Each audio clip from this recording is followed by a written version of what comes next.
Sanibonani abafundi, sifunda incwadi ethi Izithelo zami. We are reading a book titled Izithelo zami, meaning my fruits. Before we start, let us look at the new words. Amagama amasha. Isihlahla somgabu is a marula tree. Isihlahla somganu is a marula tree. Zakho means yours. Zami, mine. Zethu, our. Vuthiwe means ripe. Izithelo is fruits. Siyeqala-ke indaba yethu. I'm gonna start reading. Isihlahla somganu sasithele izithelo eziningi. We are told that the marula tree had so many fruits in it, so much marula in it. Izithelo zazivuthiwe zilungele ukudliwa. We are told that the fruits were now ripe and they were ready to eat. Ibhungane labona izithelo ezivuthiwe. We are told that a ladybug saw the ripe fruits. Yizithelo zami lezi. These are my fruits. Lasho kakhulu ibhungane, said the ladybug loudly. Ufudu lwabona izithelo ezivuthiwe. The tortoise saw the ripe fruits. Chabo, akuzona izithelo zakho lezi bhungane, izithelo zami. Then he said, No, no, these are not your fruits, ladybug. These are my fruits. Lasho kakhulu fudu. He also said in a loud voice. Uchakide wabona izithelo ezivuthiwe. Then came the meerkat. The meerkat also saw the nice fruits. Chabo, akuzona izithelo zakho lezi futhi. No, these are not your fruits, tortoise. Izithelo zami. They are my fruit. Washo kakhulu uchakide. The meerkat also said in a loud voice. Ingulube yasendle yabona izithelo ezivuthiwe. We are told that the warthog also saw the nice fruits. Chabo, akuzona izithelo zakho lezi chakide. These are not your fruits, meerkat. Izithelo zami. They are my fruit.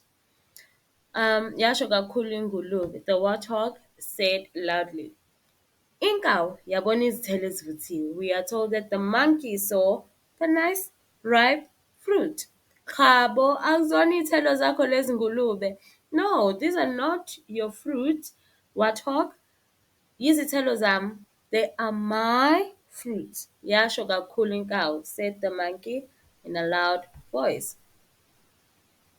Imfene yabona izithelo ezivuthiwe. Then the baboon also saw the nice ripe marula. Chabo, akuzona izithelo zakho lezi nkawu, izithelo zami.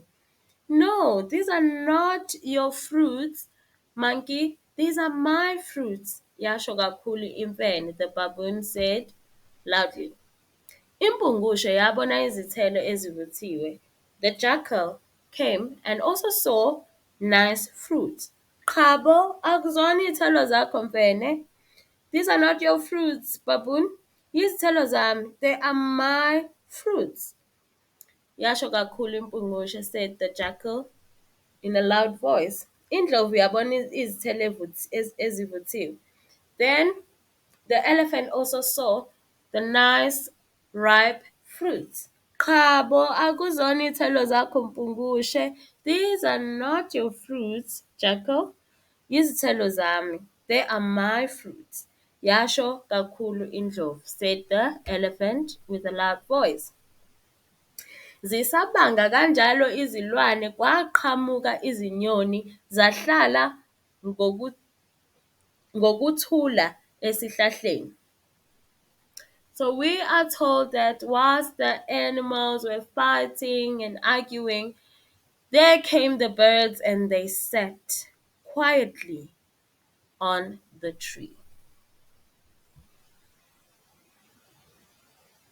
Siyaxolisa kini nonke, yizithelo zethu lezi.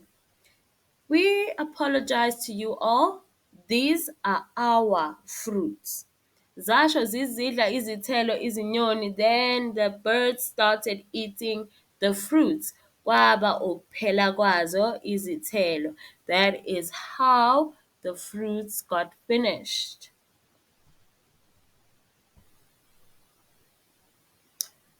That is the end of our story. Sekupheleni kwendaba yethu ishicilelwe yasakazwa ngabakwa-Read Educational Trust. So this book was published by Read Educational Trust. Salani kahle bafundi.